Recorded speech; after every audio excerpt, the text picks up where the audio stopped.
In the summer of 1977, a young physicist lost a game of darts in a pub on the outskirts of Geneva, and to pay off the bet he had to hide a single silly word inside his next scientific paper. The word was penguin. He chose it as a joke, a punchline sketched onto a serious diagram. He could not possibly have known that half a century later, that joke would become the most serious number in all of physics, a number that, right now, 100 meters beneath the border of France and Switzerland, is quietly refusing to obey the laws of nature. Something is going wrong in the way a certain particle dies. It is wrong in a way that has survived 12 years of the smartest people alive trying, with everything they have, to make it disappear. It might be the first crack in 50 years in our finest theory of reality, or it might be nothing at all. So which is it tonight? Has the universe finally slipped? Or is it about to fool us one more time? Get comfortable and settle in. Subscribe if you have not and stay with us tonight, because to know whether this crack is real, you first have to walk through the graveyard where every discovery like it has gone to die. Let's get into it.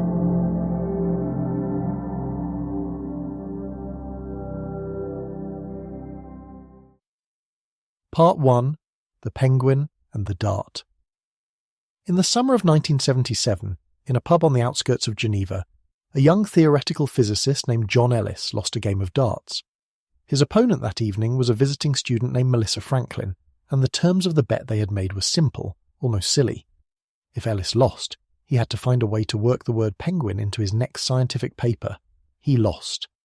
And John Ellis was a man of his word, which is how it happened that buried inside a dense and serious paper about the way certain quarks decay, one of the leading theorists at the great laboratory called CERN drew a small diagram of particles turning into other particles, tilted his head, decided the shape of it looked a little like a flightless bird standing on the ice, and named it after one.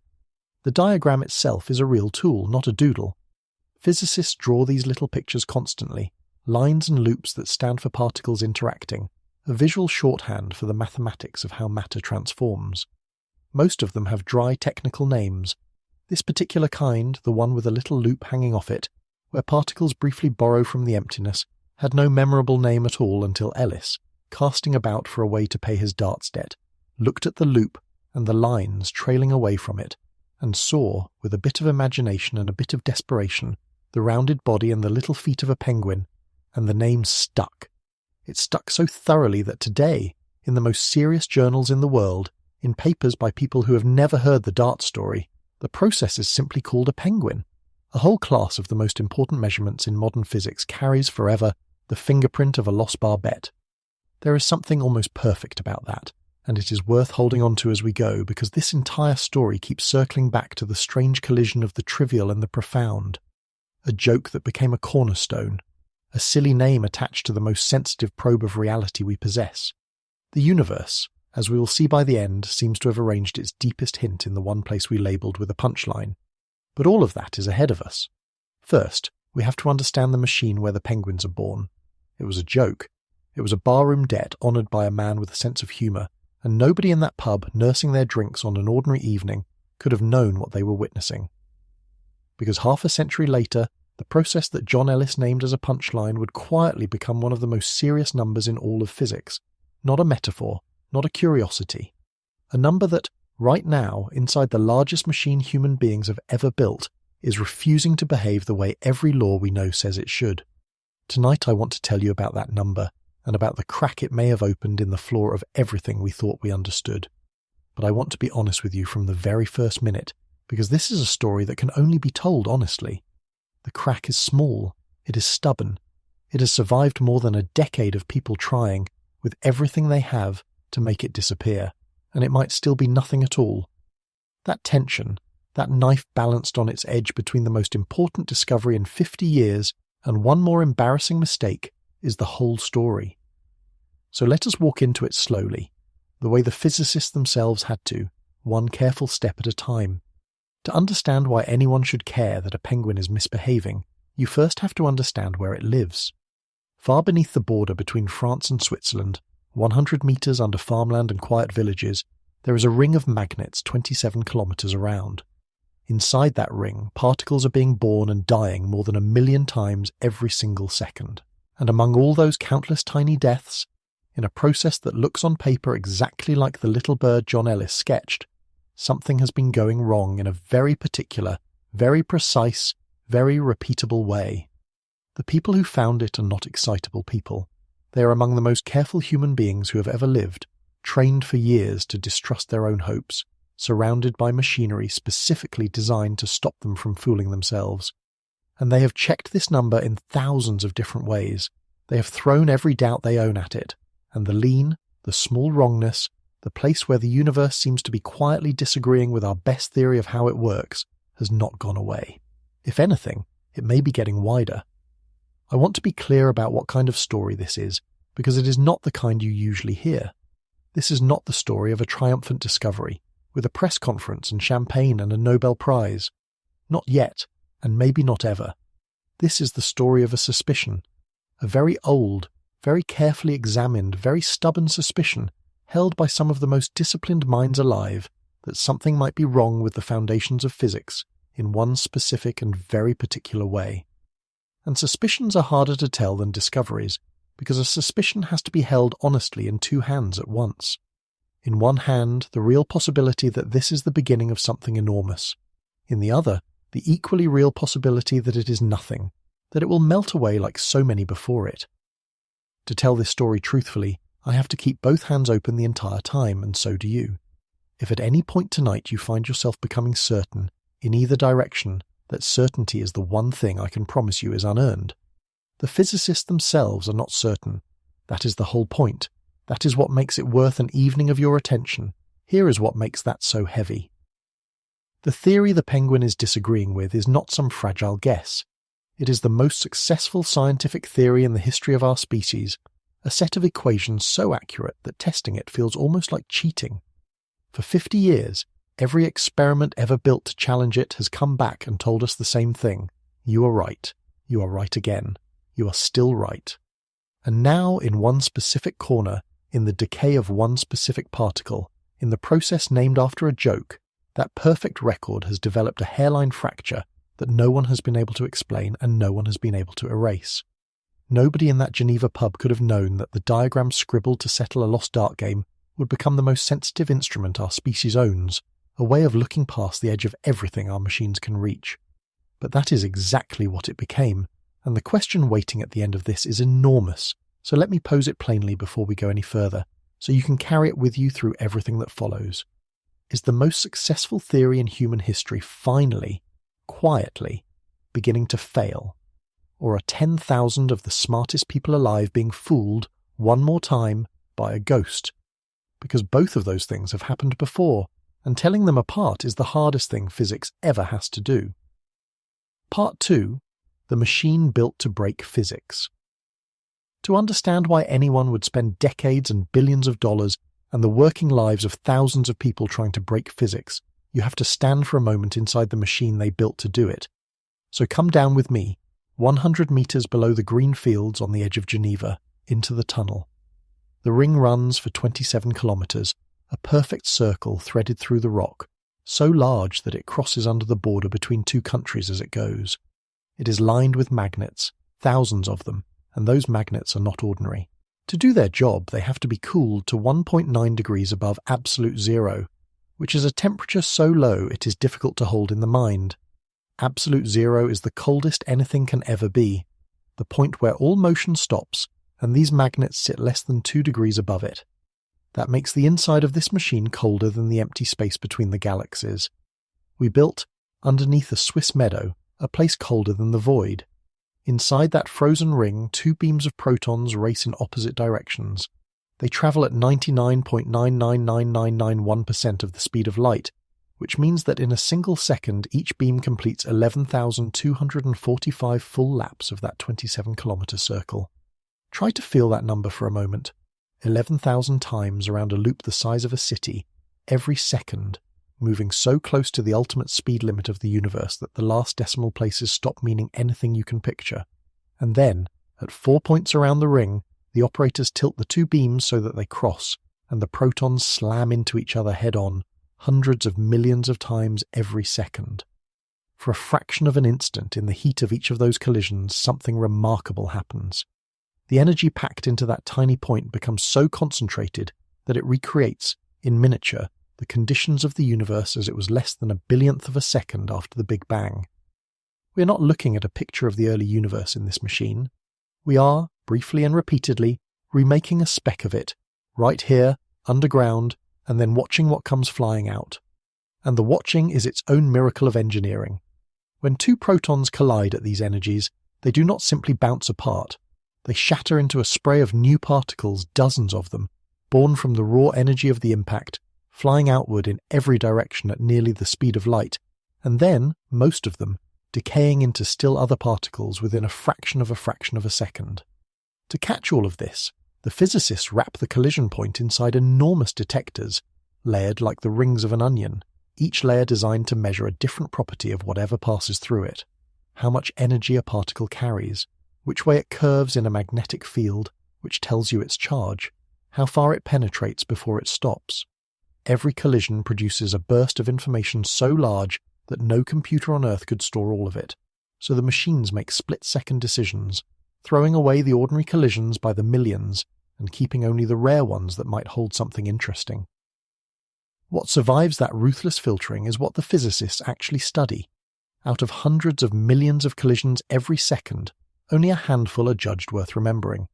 And it is inside that tiny, carefully chosen remainder that our whole story hides. This is the Large Hadron Collider, and it was built by more than 10,000 people from over 100 countries, working together for decades. It is one of the most complicated objects our civilization has ever assembled, and its purpose, underneath all the engineering and all the careful language of the physicists who run it, is almost brutally simple. It exists to slam matter together hard enough that something new falls out. Something the equations did not predict. Something we have never seen. That is the strange thing about this whole endeavor that people outside of physics often miss. This machine was not built to confirm what we already know. Confirmation is easy, and by now it is almost boring. This machine was built in the hope of failure, in the hope that if we hit reality hard enough, in exactly the right place, it would finally crack and show us something underneath. The whole point of the largest, coldest, most precise instrument ever constructed is to catch the universe in the act of breaking its own rules, and you might reasonably ask why we would want that. Why spend the money, the decades, the effort of 10,000 lives to prove our best theory wrong? The answer is that every great leap forward in physics has come from exactly such a break. When the orbit of a planet refused to match Newton's laws, that refusal became Einstein's relativity.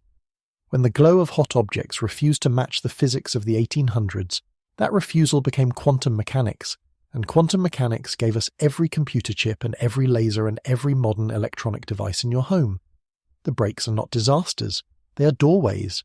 A theory that is never wrong is a theory that has stopped teaching you anything new, and the standard model, for all its perfection, has been teaching us less and less for decades, precisely because it keeps being right. What physics needs, what it has been starving for, is a single reliable place where the theory fails, because that failure is the thread that leads to the next, deeper understanding of the world. That is why they built a machine specifically to break the thing they had spent a century perfecting, not out of vandalism, but out of hunger. The hunger to find the edge of what we know and step past it. And for the most part, for 50 years, the universe has refused. It has taken every blow we could deliver and handed back, every single time, exactly the answer the old theory said it would. Which is why, when a small and stubborn wrongness finally appears in the decay of a particle almost no one outside the field has ever heard of, the people underground do not celebrate. They go very quiet, because they have learned, the hard way, that the machine built to break physics is far better at breaking hearts. To see why, we first have to understand the thing they are trying so hard to break and just how astonishingly, maddeningly perfect it is. Part 3. The Perfect and Broken Theory. The thing they are trying to break has a plain and unremarkable name. It is called the Standard Model, and if you have never heard of it, that is almost fitting, because it is quietly the greatest intellectual achievement our species has ever produced, and it wears that greatness without any fuss at all. The Standard Model describes every fundamental particle we have ever discovered. It describes 3 of the 4 forces of nature, the forces that hold the nucleus of every atom together and govern how those atoms interact. It fits, in its compact mathematical form, on a single page. You could print it on a coffee mug, and it is precise in a way that ordinary language struggles to carry. Let me give you just one example, because it is the kind of thing that should stop you in your tracks. There is a property of the electron, a tiny magnetic behavior, that the Standard Model lets physicists predict from pure theory. They can also measure it directly in a laboratory. When they compare the number the theory predicts to the number the experiment measures, the two agree to roughly 1 part in a trillion. To feel what that means, imagine measuring the distance from New York to Los Angeles and getting it right to within the width of a single bacterium. That is the level of agreement we're talking about. No theory in the entire history of science has ever been tested so hard, in so many different ways, for so many years, and no theory has ever won so completely. For half a century, every accelerator, every detector, every careful measurement has come back with the same verdict. The Standard Model is correct. Correct again. Correct again. You would think that would feel like a triumph, and for a while it did. But slowly, over the decades, that endless string of victories has curdled into something that keeps physicists awake at night. Because the Standard Model, for all its impossible precision, cannot possibly be the whole story, and we know that for certain. It has nothing to say about gravity, the one force we feel most directly, every second of our lives. It simply does not appear in the equations. The Standard Model cannot explain dark matter, the invisible substance that outweighs everything we can see by a factor of 5, the unseen mass whose gravity holds every galaxy together, including our own. It cannot explain dark energy, the mysterious pressure that is pushing the universe apart faster and faster with every passing year. It cannot explain why the tiny particles called neutrinos have any mass at all, when the theory in its original form insisted they should have none. And it cannot explain the most basic fact of all. It cannot explain why there is something instead of nothing. Let me slow down here, because this is the heart of it, and it is where this whole story quietly becomes about you. When the universe was born, the equations say that matter and antimatter should have been created in perfectly equal amounts. Every particle of matter should have had a partner particle of antimatter, its exact mirror and its perfect destroyer. And when matter and antimatter meet, they annihilate completely, vanishing into pure light. So if the books had balanced, if the ledger had been even, the early universe should have been a brief flash of matter and antimatter finding each other, destroying each other, and leaving behind a cosmos of light and empty space and nothing else. No galaxies, no stars, no planets, no one to notice. That is what the Standard Model predicts. A universe that annihilates itself into emptiness in its first instant. And yet, here we are. Somehow, for every billion particles of antimatter, the universe made 1,000,000,001 particles of matter. One extra. 1 part in 1,000,000,000 that did not have a partner to destroy it. 1 part in 1,000,000,000 that survived when all the rest cancelled out. And that leftover, that tiny residue, that single surviving part in 1,000,000,000, is everything. It is every galaxy scattered across the sky. It is every star that has ever burned. It is every planet, every ocean, every grain of sand. It is the carbon in the trees and the iron in your blood and the calcium in your bones. Every atom in your body, right now, holding this shape that is you, is made from the 1 part in 1,000,000,000 that should not have been here at all. Let me make sure you feel the strangeness of this, because it is easy to hear it as an abstraction, and miss that it is the most personal fact in all of physics. Every physicist agrees that the imbalance happened. The evidence is overwhelming because look around, the universe is full of matter and almost entirely empty of antimatter. If there were large amounts of antimatter anywhere nearby, we would see the light pouring out where it met ordinary matter and annihilated, and we do not. So the imbalance is real. The problem is that no one can explain what caused it. To tip the scales, to make 1 extra particle of matter for every 1,000,000,000 pairs, the early universe needed a specific set of ingredients, a way of treating matter and antimatter slightly differently. The Standard Model does contain a tiny version of that difference. Physicists have measured it, in particles not so different from our B-mesons, and it is real. But it is far too weak by many orders of magnitude to have made the imbalance we see. It could account for perhaps a rounding error of the surplus we need, and no more. Something else, some stronger source of difference, some new physics we have not yet found, must have been at work in the first instant of everything, and it left no forwarding address. You are the leftover. You are the residue of an imbalance that our most perfect theory cannot explain.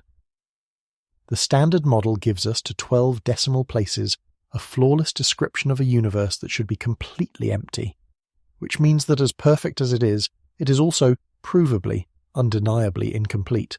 There is something missing, some particle, some force, some law we have not yet found, hiding just beyond the edge of those beautiful equations, and for 50 years the theory has been maddeningly silent about where to look.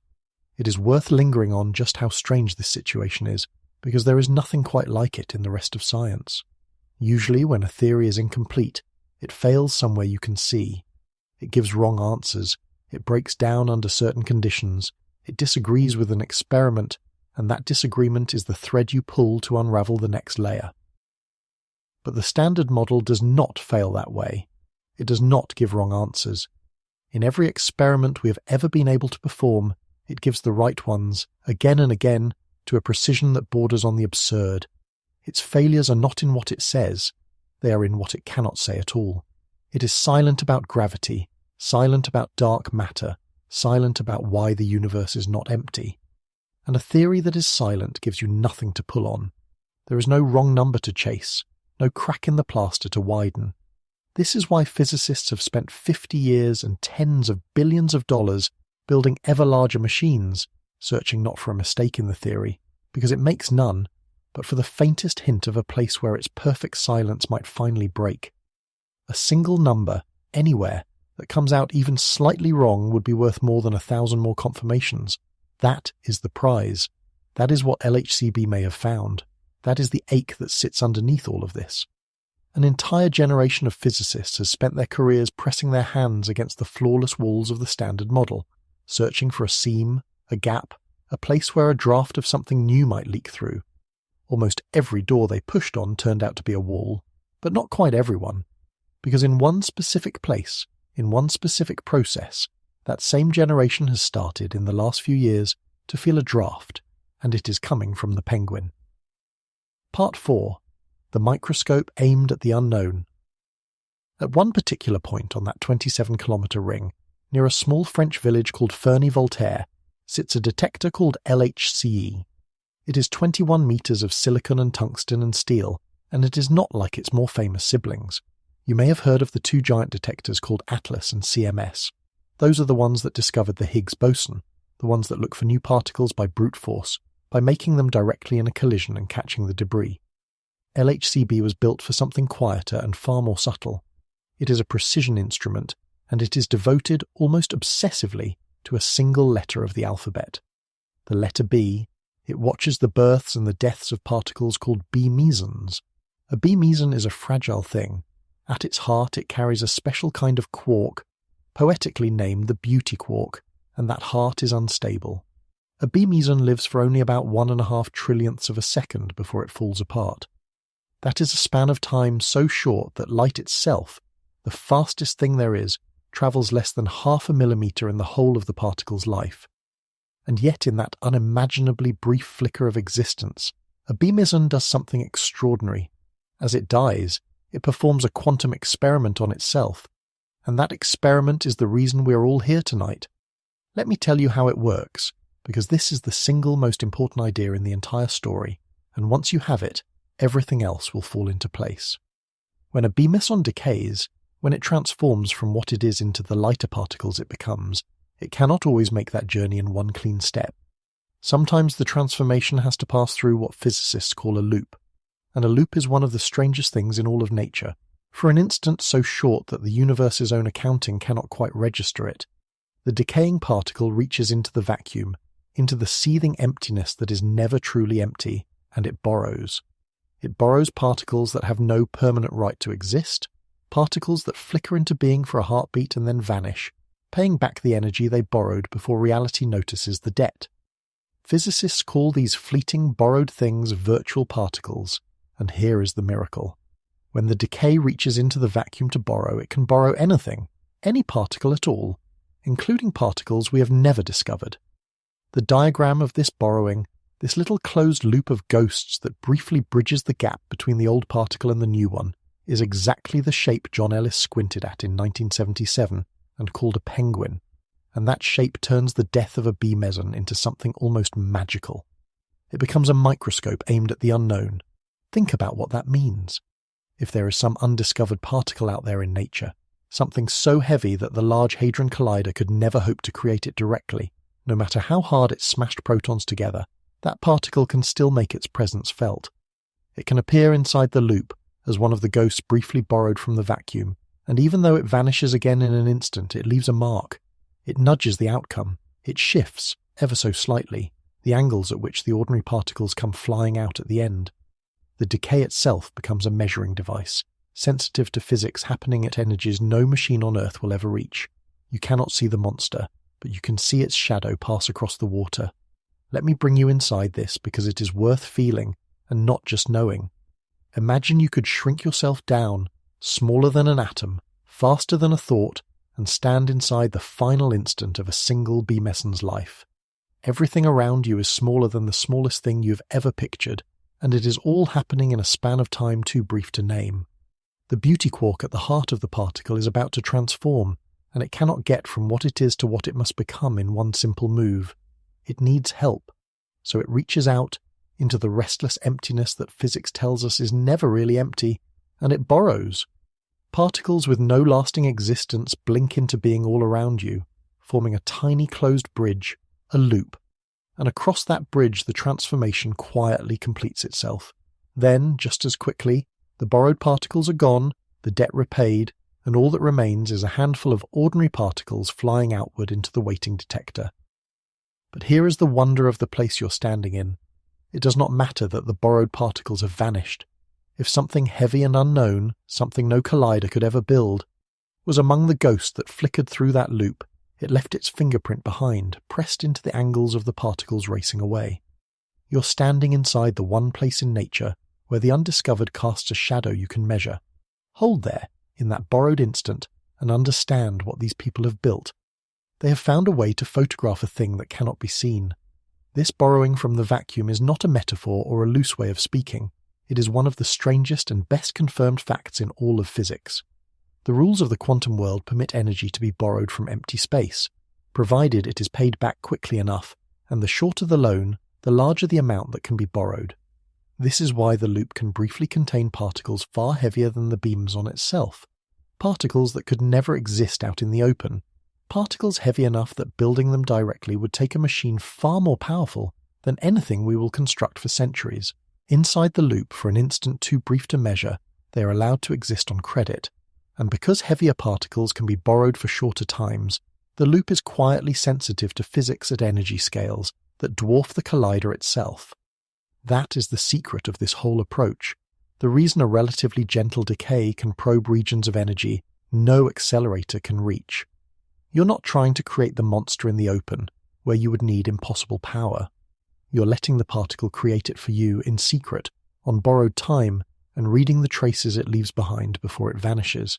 It is indirect, it is subtle, and it is one of the most powerful ideas in modern physics.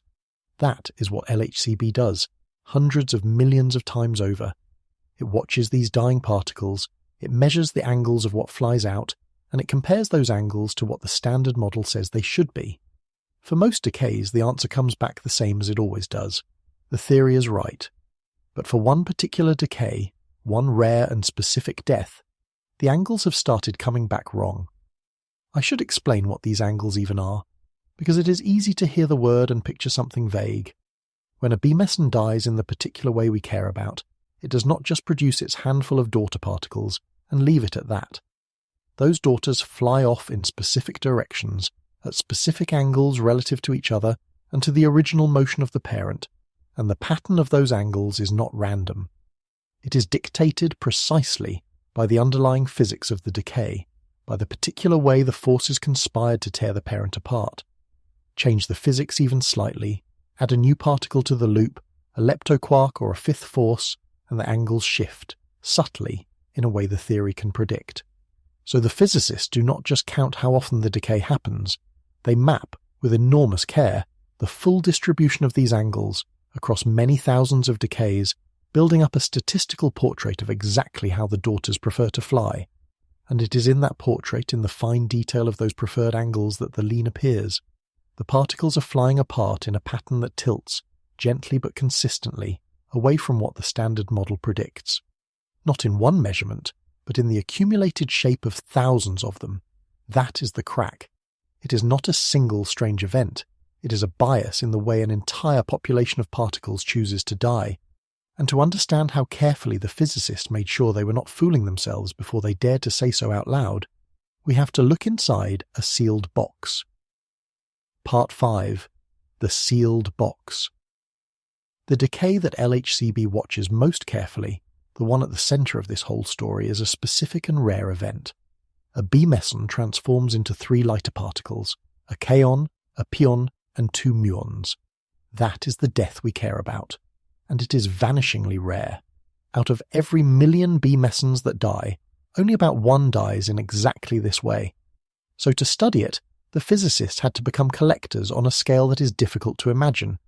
They sifted through 650 billion recorded decays. 650 billion. These were collisions gathered patiently over 7 years, from 2011 to 2018, each one recorded and stored and examined. And out of that mountain of data, larger than a mountain, larger than a range of mountains, they were hunting for just a few thousand examples of the one specific death they wanted. A few thousand needles in a haystack the size of a small country. And then, having gathered all of that, they did something that outsiders almost never hear about, something that reveals just how deeply these people distrust their own hopes. They blinded themselves, on purpose. For years, the team studying this decay was forbidden, by their own rules, from seeing the final answer. They calibrated their instruments. They modelled every ordinary process that could imitate the signal they were looking for. They rehearsed every single step of the measurement, checked it again. And through all of that painstaking work, the actual result, the number at the end of it all stayed locked away inside a sealed box of software, hidden even from the people doing the analysis. This is standard practice at CERN, and the reason for it is one of the most deeply human things in all of science. If you can see the answer while you're still deciding how to measure it, you will steer toward the answer you want, not dishonestly, not even consciously. You will simply, gently, without meaning to, make 100 tiny choices that all nudge the result toward the beautiful, career-defining, headline-making number you are secretly hoping to find. And so the entire field has agreed to tie its own hands. Blinding is how physics protects itself from hope. It is a machine built to stop human beings from believing what they want to believe. There are different ways to do the blinding, and they are all a little ingenious. Sometimes the software adds a secret random number to the final result, an offset that only the computer knows, so the physicist can work with the shape of the data without ever seeing its true value. Sometimes the real data is hidden entirely, and the team practices on simulated collisions instead, fake data generated by computer, so that every method can be tuned and tested and locked into place against a world where they already know the right answer, before it is ever unleashed on the real world where they do not.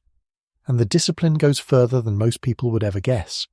The team must decide in advance exactly how they will analyze the data, exactly which events to keep and which to throw away, exactly how they will handle every source of error, and they must write all of it down and commit to it before the seal is broken.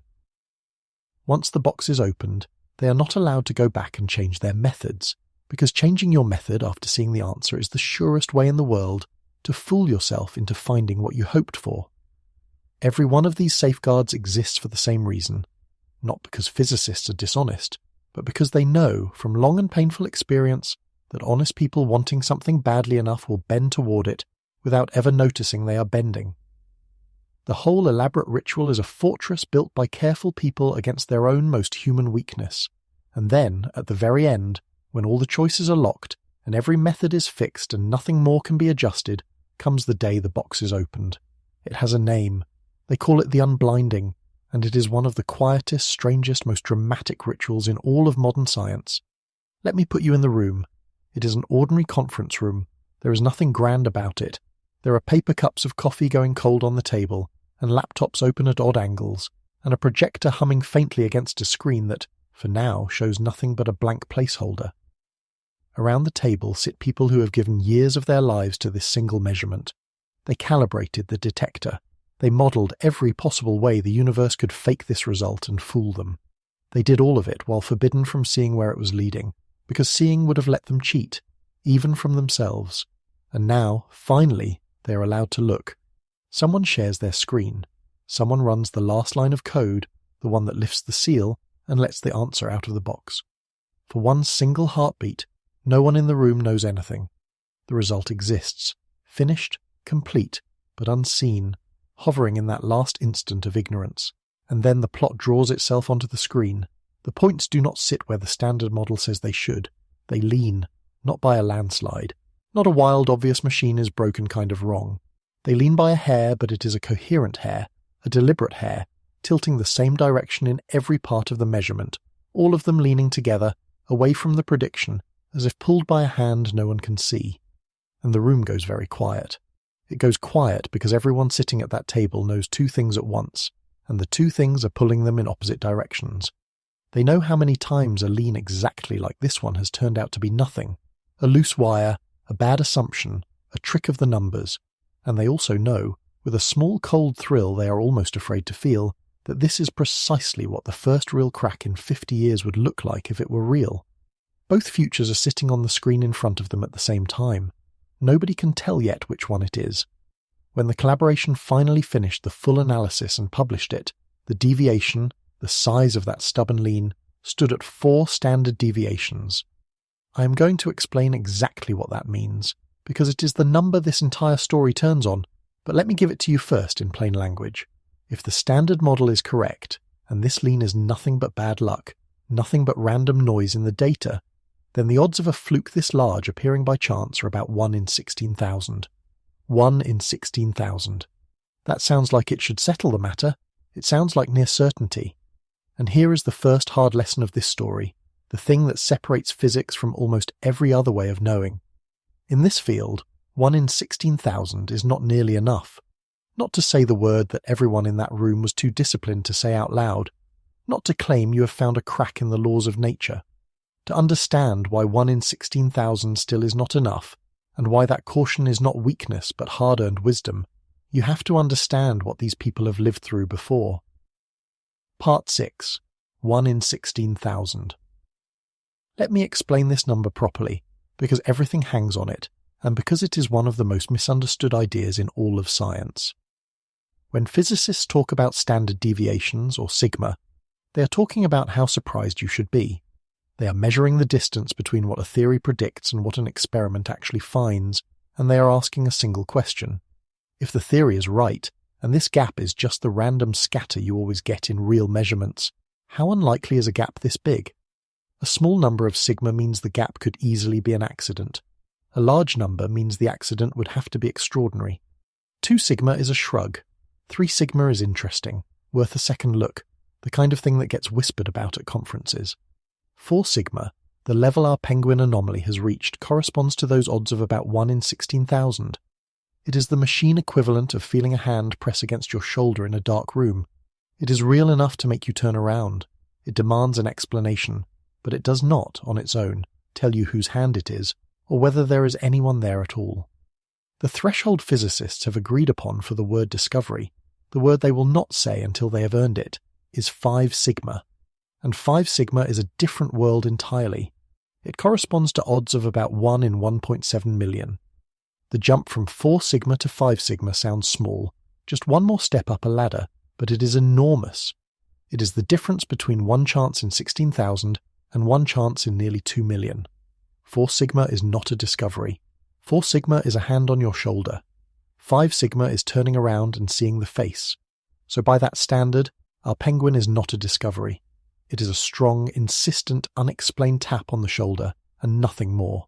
And if that were the whole story, it would be easy to set aside one more anomaly among the hundreds that have flickered and faded over the years. And there really are hundreds. This is something people outside physics rarely appreciate, and it is the deepest reason for the caution. The Large Hadron Collider does not make one measurement.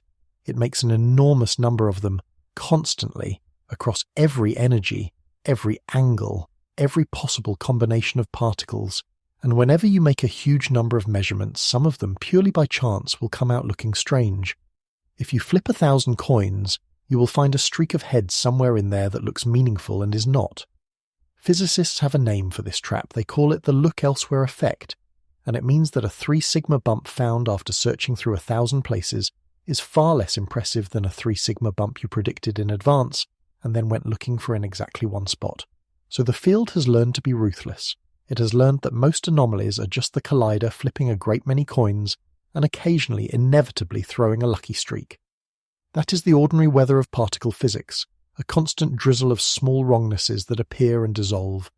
Against that background, a single 4 sigma result would still be, on its own, only weather.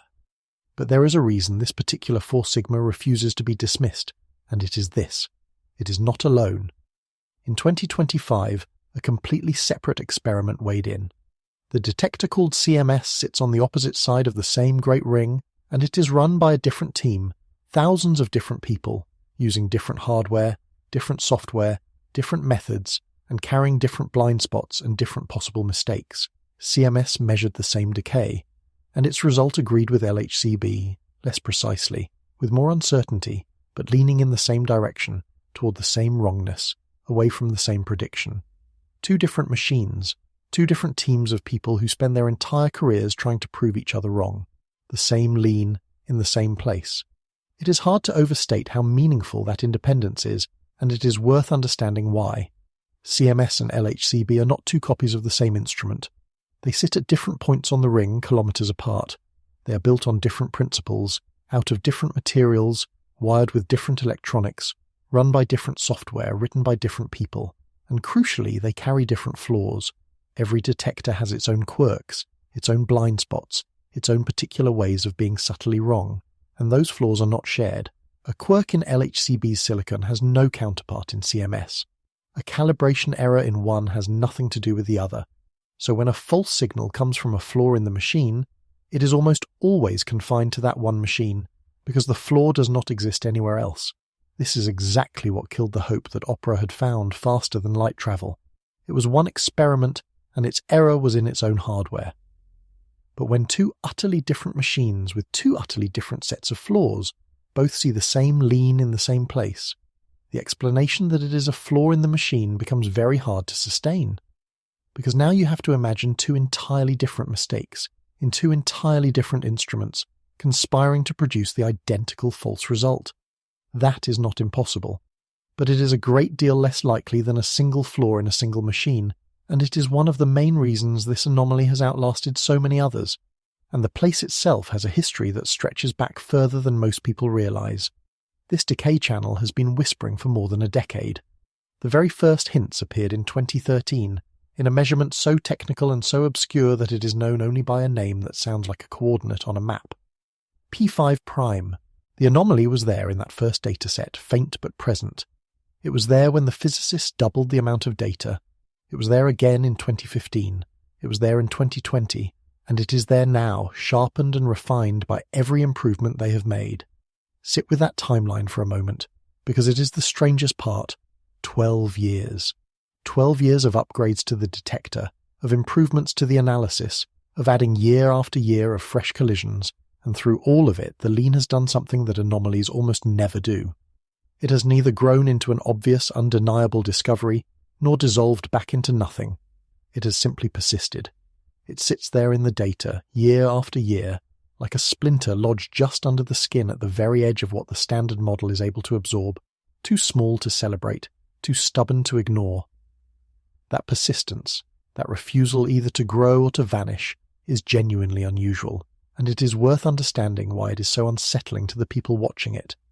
A real discovery, as the data piles up, gets stronger. 3 sigma becomes 4 becomes 5, climbing steadily as the evidence accumulates until it crosses the line and becomes undeniable. A statistical fluke does the opposite. As the data piles up, it fades, washing out toward nothing, because that is what chance does when you give it enough trials. Both of those behaviors are, in a strange way, comforting because they resolve. They tell you which thing you were looking at, but the penguin has done neither. For 12 years it has hovered, holding almost exactly its shape, neither climbing decisively toward discovery nor melting away into noise. And that hovering is the hardest state of all to interpret, because it is consistent with 2 completely different explanations at once. It is exactly what you would see if there were a real effect that is simply small, just below the threshold, waiting for enough data to cross it, and it is also exactly what you would see if there were a subtle, theoretical miscalculation, a fixed bias that neither grows nor shrinks because it is baked into the prediction itself.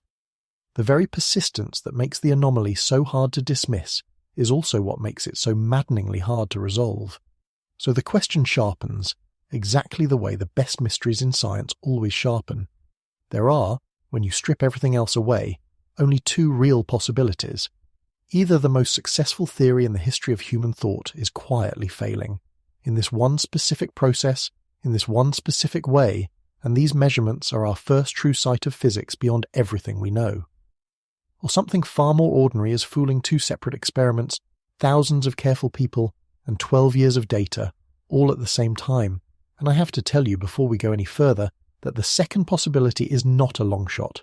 It is not a technicality thrown in for the sake of fairness, because physics has stood in almost exactly this spot before, more than once, with numbers even more convincing than this one, and nearly every time the ordinary explanation won. Before you're allowed to believe in this crack, you have to walk where the physicists have walked. You have to go down into the graveyard. Part 7. The Graveyard. Physics has a graveyard. You will not find it in any textbook, and there is no plaque commemorating it in any lobby at CERN, but every working physicist knows exactly where it is, and every one of them has walked through it. It is the place where anomalies go to die. It is filled with results that were going to change everything. Numbers that stood not at 4 sigma but at 5, at 6. Numbers that by every statistical measure should have been unassailable. Results that launched careers and filled front pages and inspired hundreds of theoretical papers, each one trying to explain the wonderful new physics that had surely just been found. And then, one by one, quietly or loudly, those results dissolved. They turned back into loose cables and statistical coincidences and mistaken calculations, and the wonderful new physics evaporated, and the graveyard gained another headstone. I want to take you through this graveyard carefully, and I want to be clear about why. It is not to make you cynical. It is not to convince you that the penguin is nothing. It is the opposite. It is because the physicists who found this crack have walked through these graves many, many times. They buried these anomalies with their own hands, and it is precisely because they know how easily and how often physics fools itself that their steadiness now, their willingness to say this one might be different, carries the weight that it does. You cannot understand why to take the survivor seriously until you have stood over the dead. There is a temptation, when you first hear about the graveyard, to draw the cynical lesson. To say, if physics is wrong this often, why believe any of it? But that is exactly the wrong conclusion, and it misunderstands what the graveyard actually is. The graveyard is not a record of failure. It is a record of the most successful error-correcting process human beings have ever devised. Every headstone in it represents a claim that was tested, doubted, hunted, and honestly buried, most often by the very people who first made it. Other fields of human endeavour do not have graveyards like this. In most of human life, a mistaken belief can persist for generations, propped up by pride and habit, and the reluctance of people to admit they were wrong. Physics built a machine to prevent exactly that, and the graveyard is the proof that the machine works. When you see how many beautiful, exciting, career-defining ideas physics has been willing to kill, you should not trust physics less. You should trust it more. Because a field willing to bury its own most cherished results is a field you can believe when it finally, cautiously, says that one of them refuses to die. There is another reason too. Each of these dead anomalies died in a different way, and together they map out every way that an anomaly can be an illusion. There are, it turns out, only a handful of ways for the universe to fool you, only a handful of exits by which a promising result can escape into nothing. And once you know all of them, you can do something powerful. You can take the survivor, our penguin, and you can walk it toward each of those exits, one at a time, and see which doors it can escape through and which doors are closed against it. That is exactly what physicists have spent years doing. So we need to learn the exits first. The first ghost died of a loose cable, of ordinary hardware undoing an extraordinary claim. The second died of pure chance, of two separate experiments seeing the same thing by sheer bad luck at the same time. The third died of something stranger and more unsettling, not a mistake in the experiment at all, but a mistake in the prediction it was being compared against.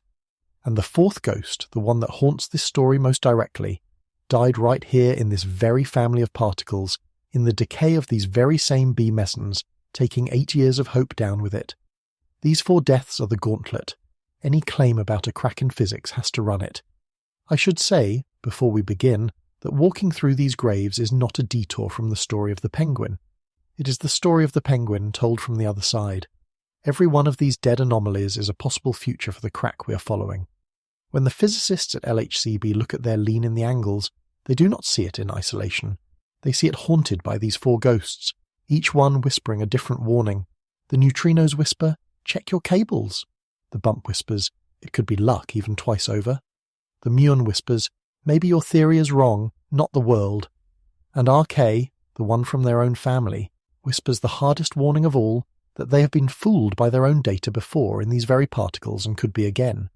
So when I take you through the graveyard, understand that I am taking you through the exact set of doubts that live inside the minds of the people who found the crack. Their caution is not abstract. It is made of these 4 specific memories. We begin with the loudest ghost of them all, the one that, for a few incredible months, made the whole world believe that Einstein had been wrong. Part 8. 3 Ghosts. The loudest ghost of them all appeared in September of 2011, and for a few months it made the entire world believe that Einstein had been beaten. There is an experiment in Italy, buried far under a mountain called Gran Sasso, designed to catch neutrinos. Neutrinos are ghostly little particles that barely interact with anything at all, and this experiment, called Opera, was catching neutrinos that had been fired straight through the solid rock of the Earth from CERN, 730 kilometers away. The physicists were timing the journey with exquisite care, measuring exactly how long it took the neutrinos to travel from Geneva to the mountain, and when they added up their numbers they found something that should have been flatly impossible.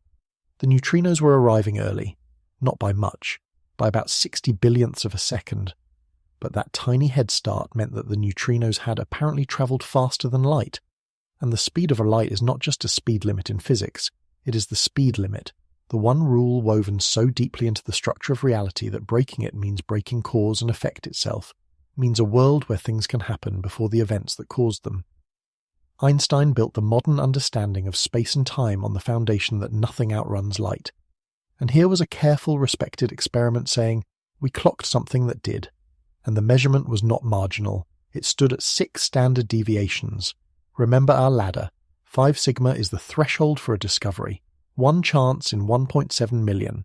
6 sigma is beyond even that, a level of statistical confidence that in almost any other circumstance would be considered airtight, unquestionable, done. By the numbers, the Opera result was more certain than most of the discoveries we teach as settled fact. The story detonated. It ran on the front page of nearly every newspaper on Earth. Faster than light, the headlines shouted, and underneath the excitement was a real and dizzying possibility. If it held, then a century of physics would have to be rewritten from the ground up. Causality would become negotiable. Time travel would edge from fantasy toward physics. The team, to their enormous credit, did not hide. They checked everything they could think of or believed they had, and then they did the bravest thing a scientist can do. They published their impossible result and asked the entire world to find their mistake. It took about 5 months, and when the answer came, it was almost unbearably ordinary.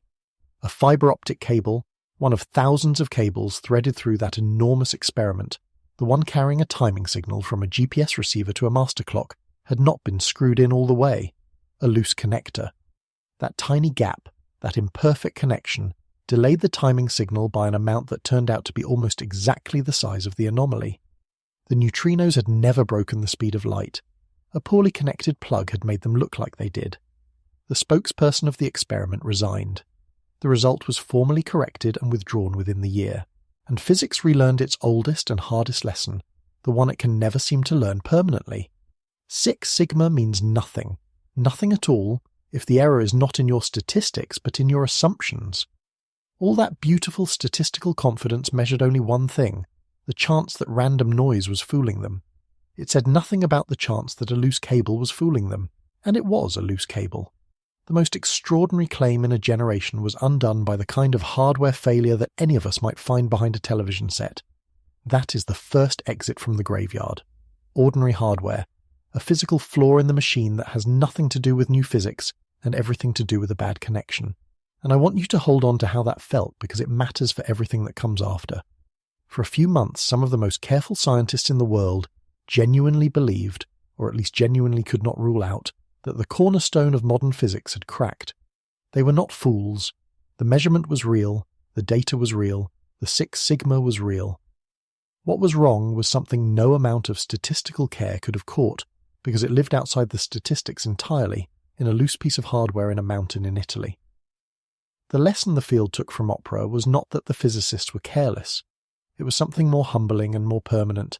It was that certainty about the numbers is not the same as certainty about the world.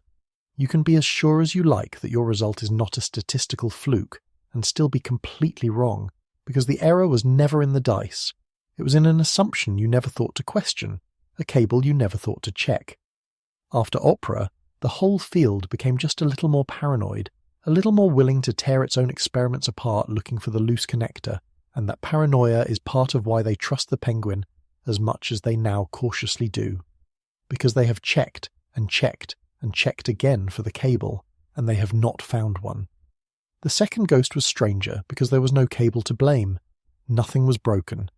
This time the universe fooled physicists not with a mistake, but with pure dumb luck.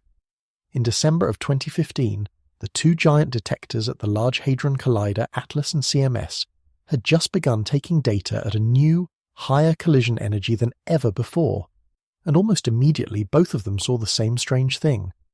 In the debris of their collisions there was an excess of pairs of photons, particles of light, clustering at a very specific energy, an energy of 750 giga-electron-volts, a little bump in the data where the theory predicted a smooth curve, and a bump like that, at a specific energy, is exactly the kind of signature a brand new, undiscovered particle would leave as it was created and then decayed into light. What made it electrifying was that both experiments saw it. Two separate machines, two separate teams, the same bump, in the same place, at the same energy. That is supposed to be the gold standard.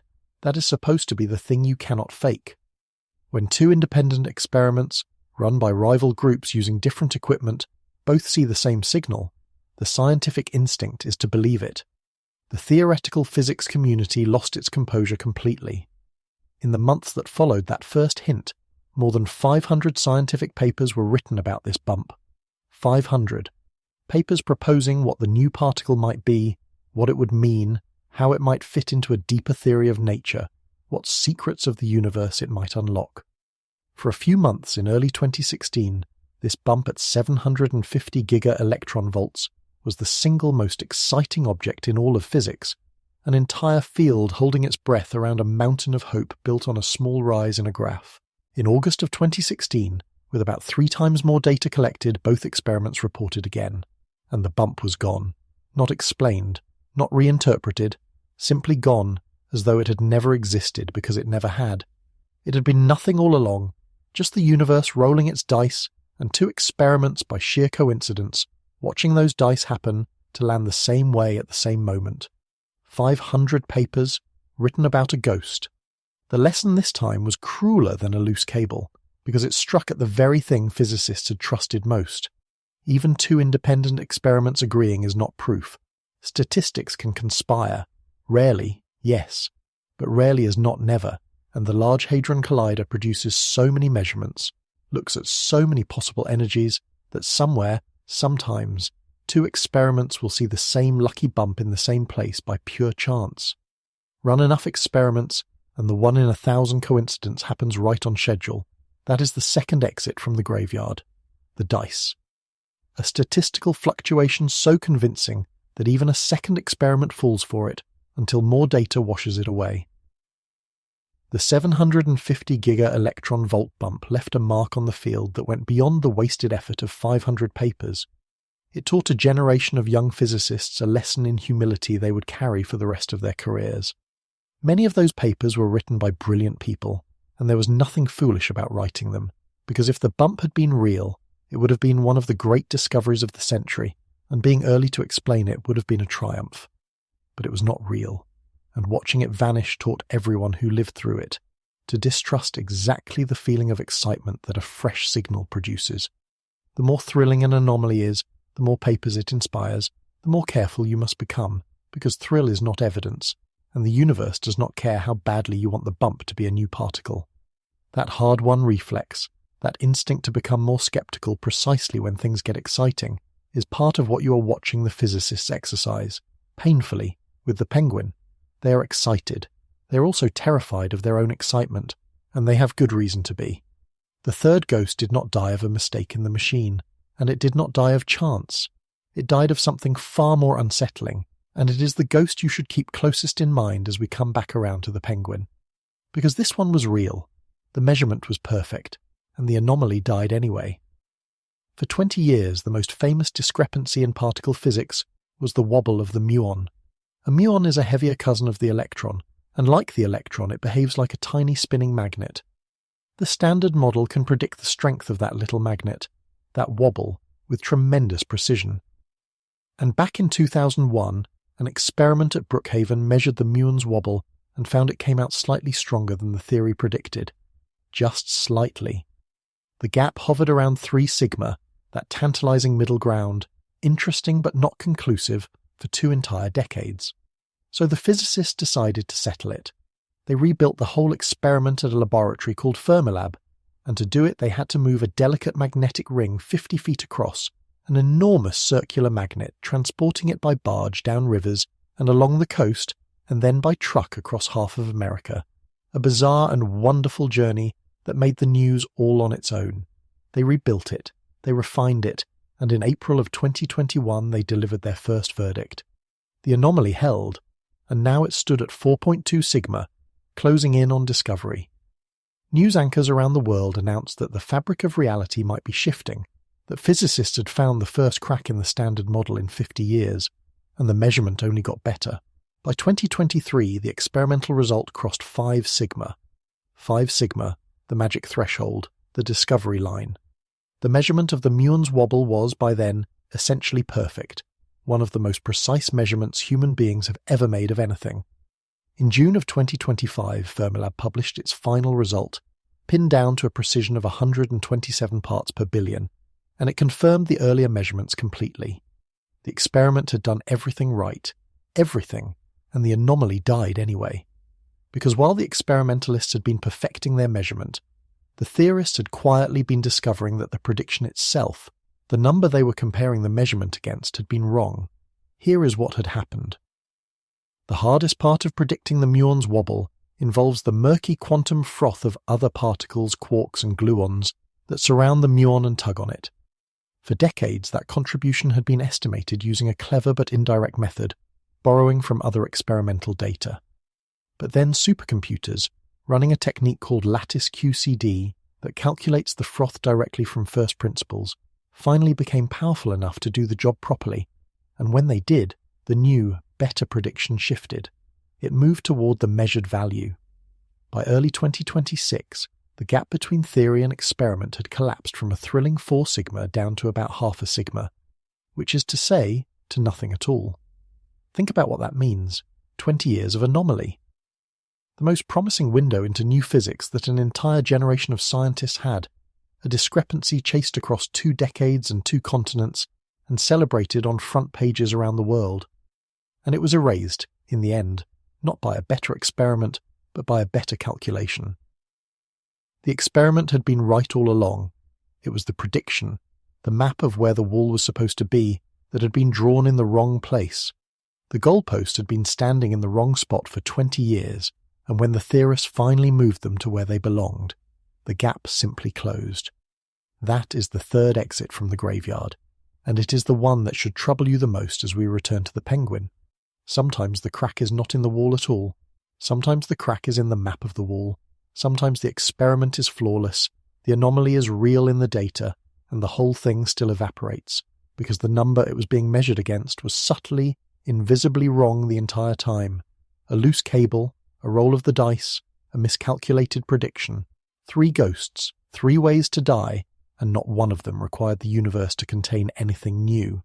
Notice how different these 3 deaths are from one another, because that difference is the whole point.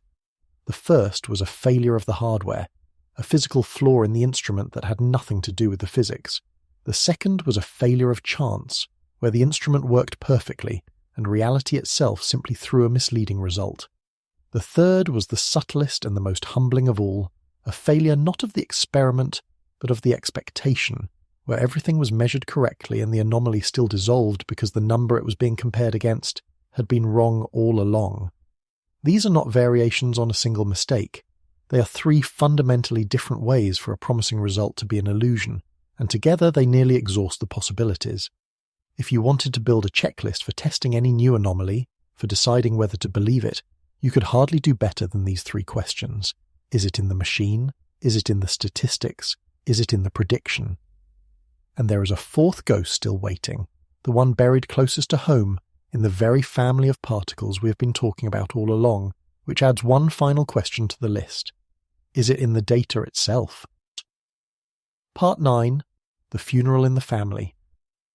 The fourth ghost is the one that matters most because it did not die in some distant experiment studying some unrelated particle. It died right here, in the decay of these very same B mesons, in the same family of measurements, at the same detector, and it took 8 years of hope down with it. For most of the last decade, alongside our angular anomaly, the B mesons at LHCb carried a second irregularity, one that was for a while even more famous. It went by the name RK, and to understand why it broke so many hearts, you have to understand the promise it seemed to be breaking. The standard model makes a prediction so clean and so structural that physicists gave it a name. They call it lepton universality. There are three kinds of charged particles in the lepton family: the electron, which you know, the muon, its heavier cousin, and the tau, heavier still. The remarkable thing about these three is that, apart from their mass, they are supposed to be absolutely identical. They feel the same forces in exactly the same way. As far as the fundamental interactions of nature are concerned, an electron and a muon are the same particle wearing different weights. This is not a loose expectation. It is written into the underlying structure of the theory, and the theory cannot bend it without breaking. So the physicists went looking. In these rare B meson decays, they counted how often the decay produced a pair of muons versus how often it produced a pair of electrons. Lepton universality demanded that the two rates be equal, once you accounted for the difference in mass, and for 8 years the data said they were not equal. The B mesons seemed to be producing fewer muons than electrons. Something appeared to be reaching into these decays and distinguishing between two particles that the laws of physics swore were interchangeable. The discrepancy first appeared in 2014. It strengthened through the decade, measurement after measurement, and in March of 2021 it reached 3.1 sigma. And the collaboration did something they do very rarely. They used the word evidence. Evidence for the violation of lepton universality. Evidence that nature was, somehow, treating electrons and muons differently. And when you combined it with our angular anomaly, the penguin lean we have been following all along, the two of them together formed a picture so coherent and so beautiful that it took the breath out of the field. Because a single new particle, or a single new force, could explain both of them at once. Theorists built elaborate global fits, mathematical frameworks in which one new piece of physics slotted into place, and suddenly both anomalies made sense together. It was the most compelling case for physics beyond the standard model in a generation. Entire research careers reoriented around it. Hundreds of papers were written. Young physicists chose their life's direction based on it. The door to a new universe seemed to be swinging open, and RK was one of its hinges. In December of 2022, LHCb announced that RK was wrong, not nature, the measurement. A subtle background had been quietly contaminating the data all along. When you're counting electrons in these collisions, it turns out that other particles can occasionally masquerade as electrons, slipping past the identification systems, sneaking into the count in ways the earlier analysis had not fully understood.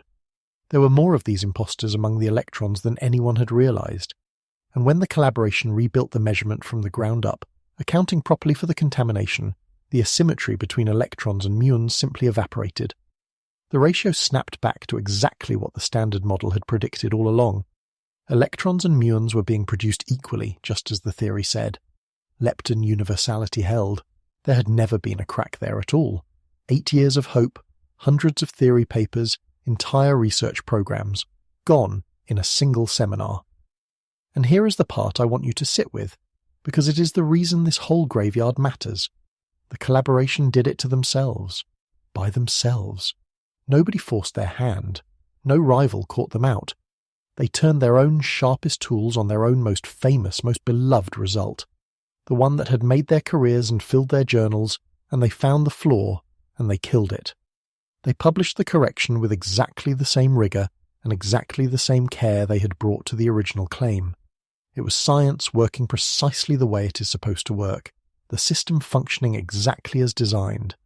It still felt, in the words of the physicists who lived through it, like a funeral.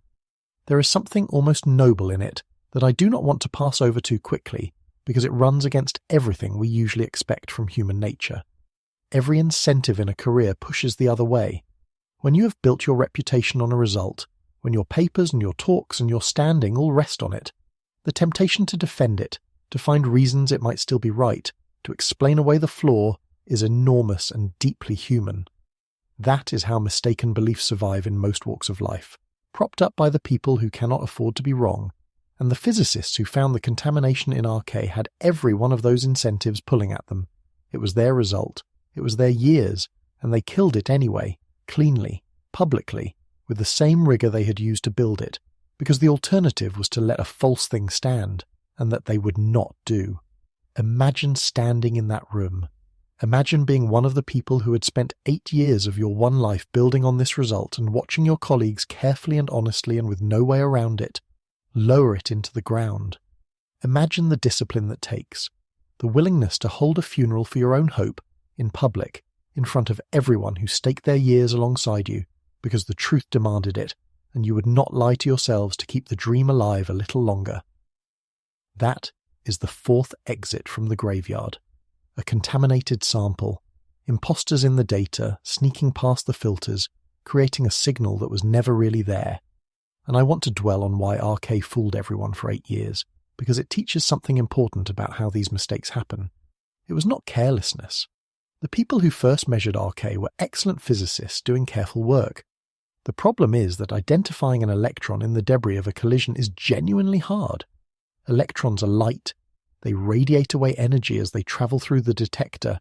They get tangled up with other particles, and every so often something that is not an electron leaves a track that looks, to the identification software, close enough to be counted as one. To know exactly how often that happens, you have to model the detector and all its imperfections with extraordinary precision, and in the first analyses that model was slightly off. Not wildly, just enough. Just enough to let a few extra imposters slip into the electron count, and a few extra electrons is all it took to make it look like there were too few muons by comparison, and that apparent shortage of muons was the entire anomaly.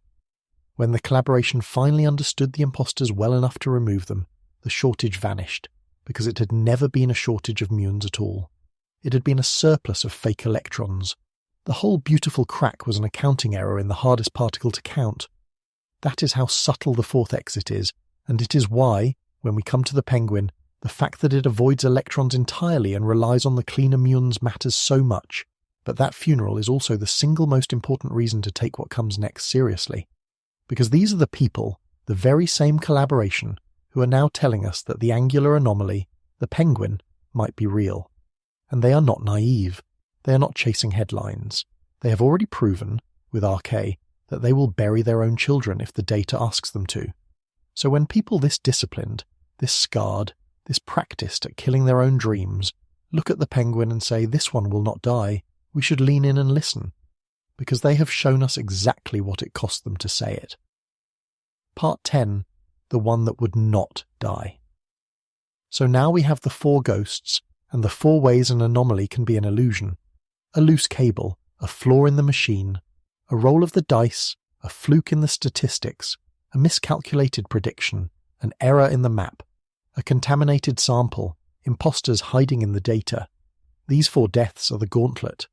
And here is what makes the current moment genuinely strange, strange enough that the careful people underground cannot quite look away. The angular anomaly, our penguin, has been made to walk toward every single one of those 4 exits, and it has refused to leave through any of them. Take the first exit. Could it be a cable, an instrumental artifact, some quirk or flaw hiding inside one machine? That explanation had its chance, and it lost it in 2025, because that is the year CMS, an entirely separate detector on the opposite side of the ring, with completely different hardware, different electronics, different calibration, different software, and different people, measured the same decay and found the same lean. A flaw in one machine cannot show up identically in a second, independent machine built by different hands. Whatever is bending these angles, it is not a loose cable, because two unrelated cables do not come loose in exactly the same way to produce exactly the same result. The first door is closed. Take the second exit. Could it be the dice, a statistical ghost like that 750 giga-electron volt bump that vanished when more data arrived? Here the answer is even more decisive, and it comes from time itself. Statistical ghosts have a signature behavior. They dissolve as the dataset grows. That is what a fluctuation is by definition. Add more data, and pure chance averages away, and the phantom fades. But this anomaly has been fed data 4 separate times across 12 years, from the first hints in 2013 all the way through the full analysis, and it has never faded. It has held its shape year after year, through every increase in the data. The odds that pure chance produces the same coherent pattern, in the same measurements, across independent datasets, for over a decade, are no longer the odds of a fluke. They have become the odds of a cause. The second door is closed. Take the fourth exit, the contaminated sample that killed RK. Could imposters be hiding in this data too?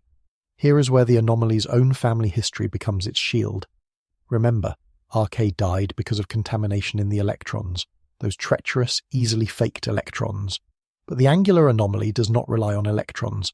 It is built on muons, which are far cleaner, far harder to fake, far better understood.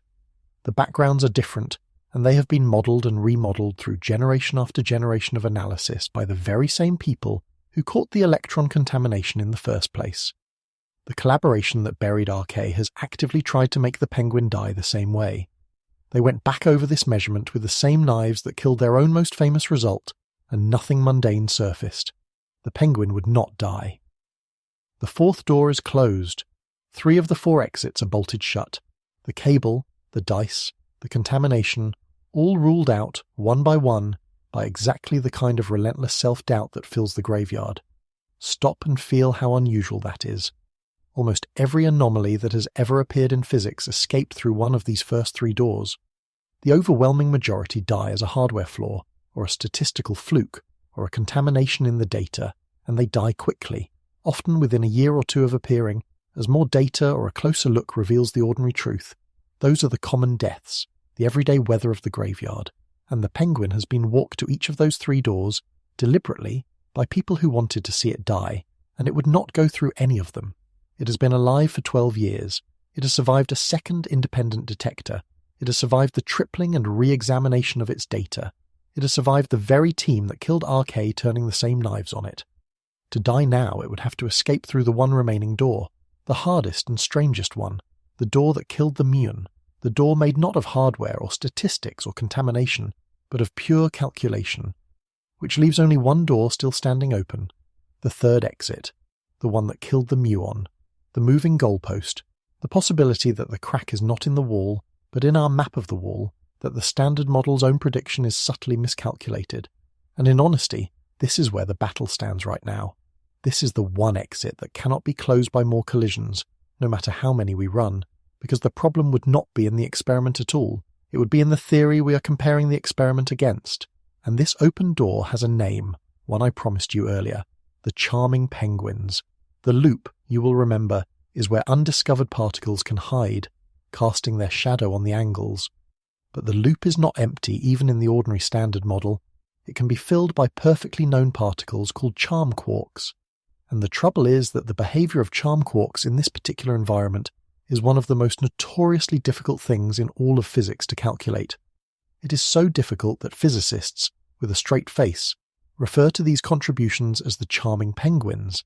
And if the charming penguins are stronger than anyone can currently compute, if the ordinary charm quarks are tugging harder on the angles than our calculations say they should, then they could be mimicking the fingerprint of new physics, and the crack would be nothing but our own reflection, staring back at us out of a calculation we could not do quite well enough.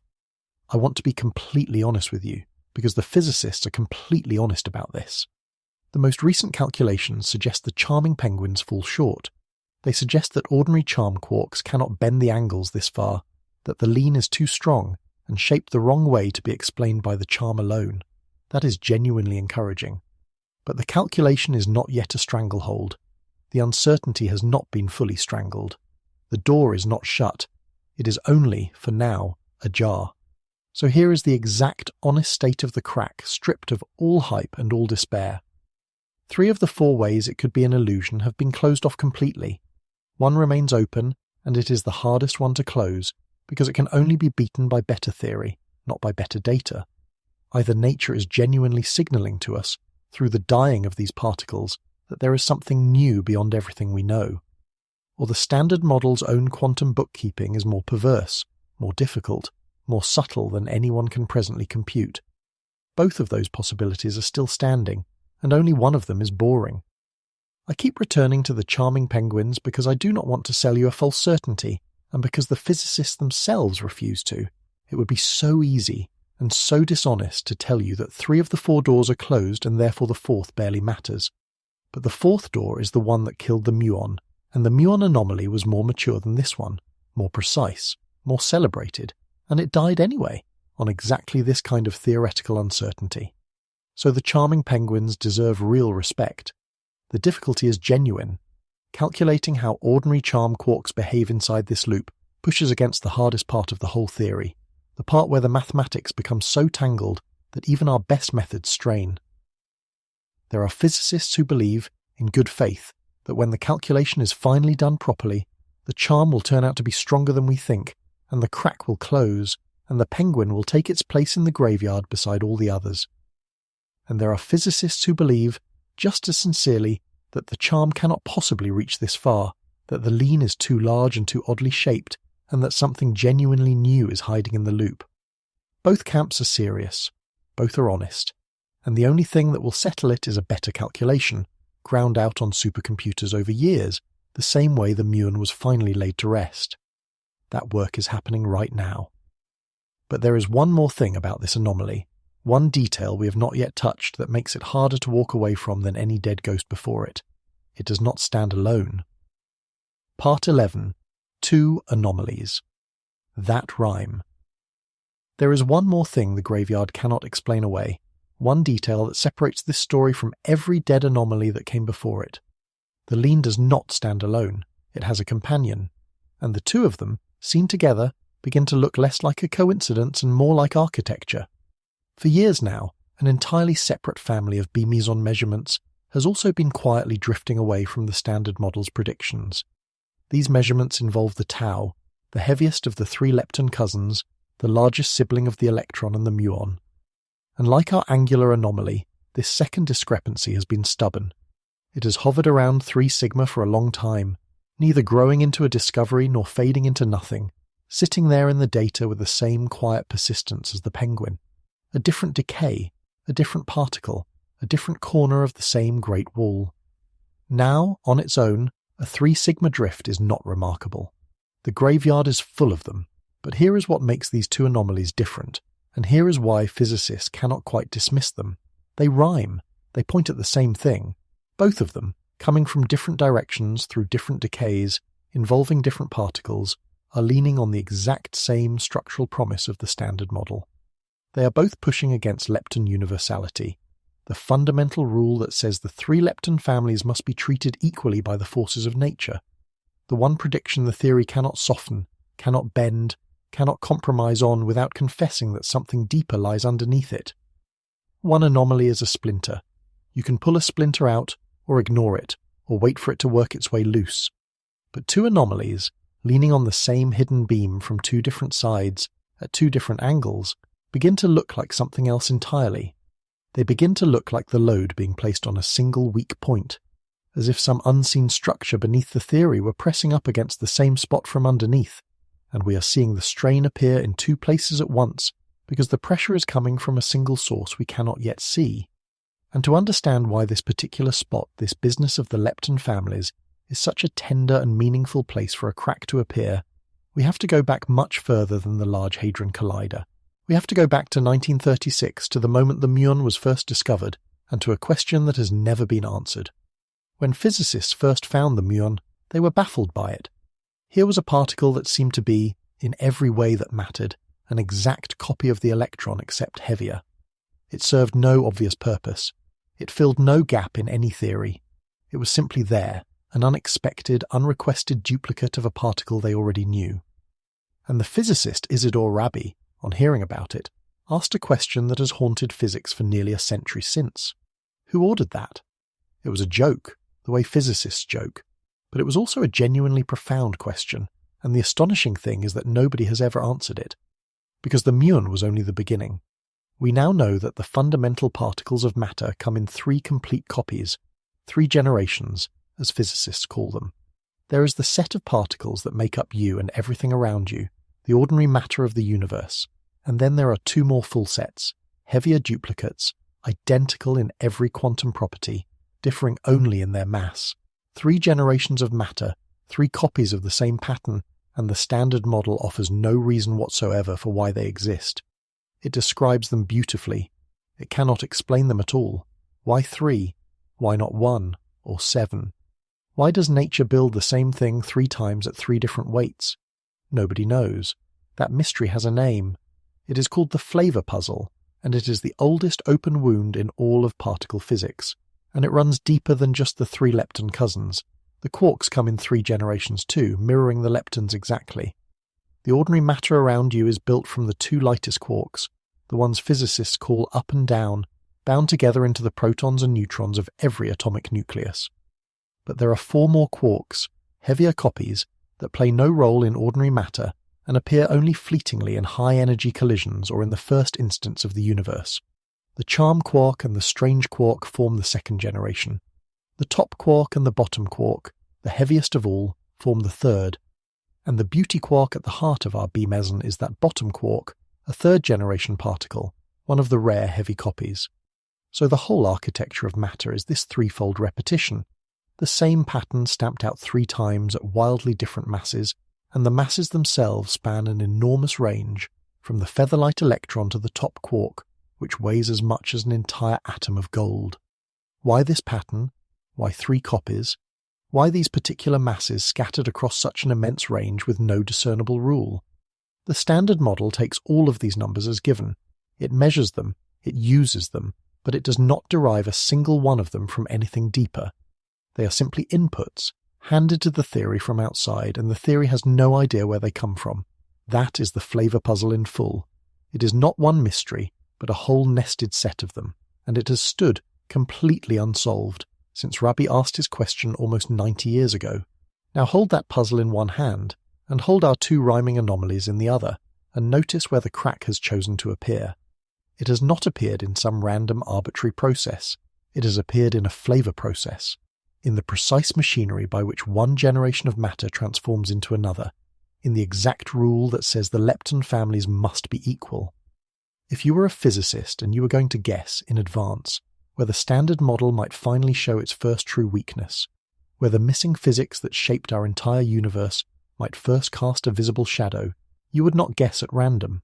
You would guess exactly here, in the flavor sector, in the relationship between the generations, in the one place where the theory is already hiding its deepest, oldest, most embarrassing unanswered question. That is what makes these 2 anomalies, rhyming together, so much harder to walk away from than any single ghost. It is not just that the penguin has survived every death in the graveyard. It is that it has survived them while standing in exactly the spot where the theory was always most likely to break, leaning on exactly the beam that the theory could least afford to have tested, and it is not leaning alone. There is a second anomaly leaning right beside it, from another angle pressing on the same beam, and when 2 independent strains show up at the single weakest point in the whole structure, the careful graveyard-hardened part of your mind stops thinking about coincidence and starts, very cautiously, to wonder what is underneath. Think of it like an engineer inspecting an old bridge. A single hairline crack found in one beam is worrying but ambiguous. It could be a flaw in that one piece of steel, a local defect, nothing more. But if the engineer finds a second crack in a different beam, on the other side of the structure, and both cracks are angled toward the same hidden joint, the same load-bearing point far inside the bridge, then the story changes completely. Now it is not 2 separate flaws, now it looks like a single stress, coming from a single source, showing itself in two places because that is where the structure is weakest. The individual cracks might each be small. It is their alignment that is frightening, and that is precisely the situation with these two anomalies.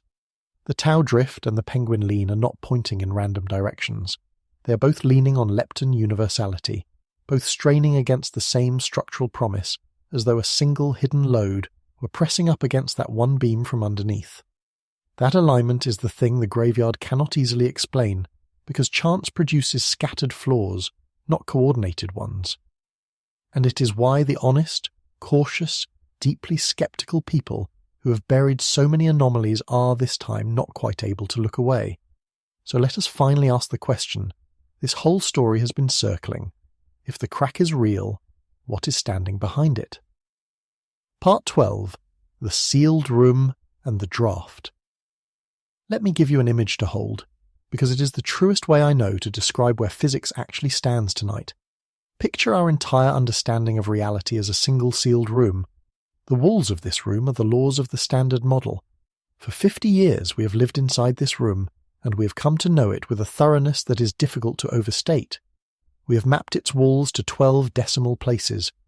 We have pressed our finest instruments against every surface, run our hands along every seam, fired particles into every corner, tested every joint where two laws meet. And the walls have never once yielded. Not anywhere. The room is, as far as we have ever been able to tell, flawless. There is no crack in the plaster, no gap in the moulding, no place where the paint is even slightly thin. It is the most perfect room ever built. The room is also, obviously, not the whole building, and this is the part that has haunted physics for half a century. We know, with complete certainty, that there is more outside this room than inside it. 95% of the universe is unaccounted for within these walls. Dark matter does not live in this room. Dark energy does not live in this room. Gravity does not even enter through the door. And the reason there is anything at all, the reason matter survived when it should have annihilated, the reason you exist to hear this, is written nowhere on any of these flawless walls. Everyone who lives in the room knows, beyond any doubt, that there must be an outside. An entire universe of physics we cannot see pressing in all around us. But in 50 years of searching, running our hands over every inch of the walls, no one has ever found a way through. No door, no window, not so much as a keyhole. And then, one day, near the floor, in a corner of the room that happens to be mapped by a diagram named after a penguin, someone feels moving air. A draft, cool and faint, sliding across the ankles coming from somewhere on the other side of the wall. A draft is not a door. Let me say that clearly, because it is the whole discipline of this story. Feeling a draft is not the same as walking outside. It could be a flaw in your own senses. It could be a trick of the warm room. But a draft, a real draft, means something specific and undeniable. It means there is an opening somewhere. It means the wall you thought was solid is not solid everywhere. It means there is an outside, and the outside has, just barely, begun to make itself felt on the inside. And if the draft in the penguin is real, then something is standing on the other side of that wall, inside the quantum loop of those dying particles. And physicists already know the shape of the two most likely suspects. The first suspect is called a leptoquark. It is a particle unlike anything we have ever observed, and its defining property sounds almost like heresy against the Standard Model. Remember that in the Standard Model, there are two great tribes of matter that never mix. There are the quarks, which clump together to build protons and neutrons, the heavy hearts of every atom. And there are the leptons, the family of the electron and the muon and the tau.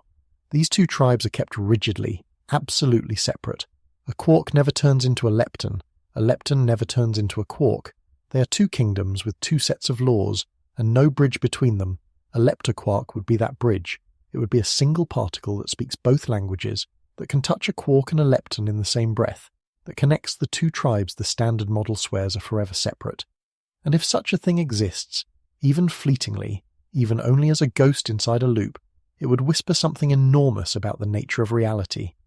It would suggest that quarks and leptons are not two separate families at all, but two branches of a single deeper family, grown apart from one common root. It would mean that the particles of the Standard Model, the ones we have treated as the fundamental building blocks of everything, are not fundamental after all, that there is a root beneath the tree. Physicists have dreamed of this idea for 50 years. They call it grand unification, the notion that the seemingly separate pieces of nature are ultimately one thing, unified at some deeper level we have never been able to reach. And a leptoquark, hiding in that penguin loop, would be the first physical evidence that the 50-year-old dream points at something real. The dream of grand unification is one of the most beautiful ideas physics has ever produced, and for decades it has hovered just out of reach. The idea is that the forces of nature, which look so different to us at everyday energies, were once a single unified force in the searing heat of the very early universe, and only split apart, like a single beam of light dividing into colours as the cosmos cooled.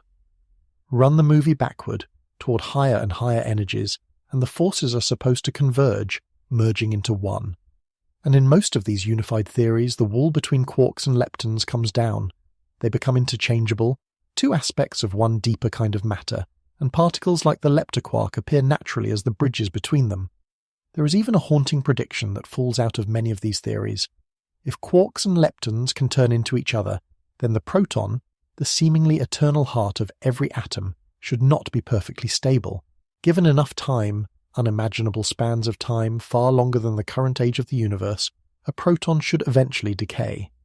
Physicists have built enormous underground tanks of water, watched for that decay for decades, and never yet seen it, which has ruled out the simplest unified theories and pushed the dream to ever higher energies.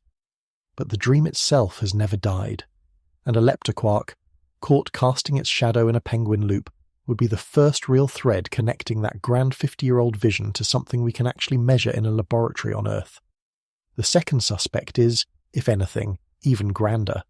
It is called a Z-prime, and it would be nothing less than a new force of nature. Not a variation on the four forces we already know, but a fifth fundamental force, a whole new way for matter to push and pull on matter, carried by a heavy, unseen particle. And this new force would have a strange and specific personality. It would couple to matter selectively. It would feel the difference between an electron and a muon, treating the lepton families unequally, in exactly the way no known force ever does. That is precisely the fingerprint our anomalies are pointing at.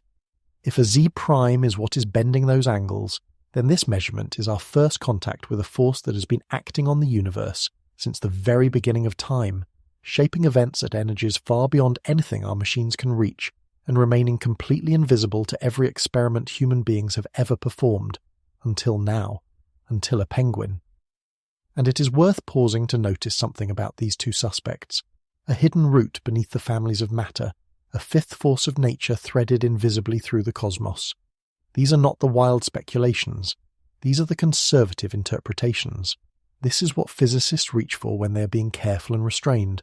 That should tell you something about the size of what is at stake down there in the loop, and there is a reason physicists reach for suspects this large, rather than something small and tame. The loop is sensitive to heavy things, and the heavier the hidden particle, the more it would take to make it directly, which is why we have never seen one. Whatever is casting the shadow on those angles is almost certainly far too massive for the Large Hadron Collider to ever produce in the open, out where we could catch it and study it. That is precisely why the indirect method matters so much. We may be looking at the fingerprint of a particle that will not be directly created by any machine we build in our lifetimes, or our grandchildren's lifetimes, a particle whose only way of touching our world is to flicker, unseen, through loops like this one and nudge the numbers that come out.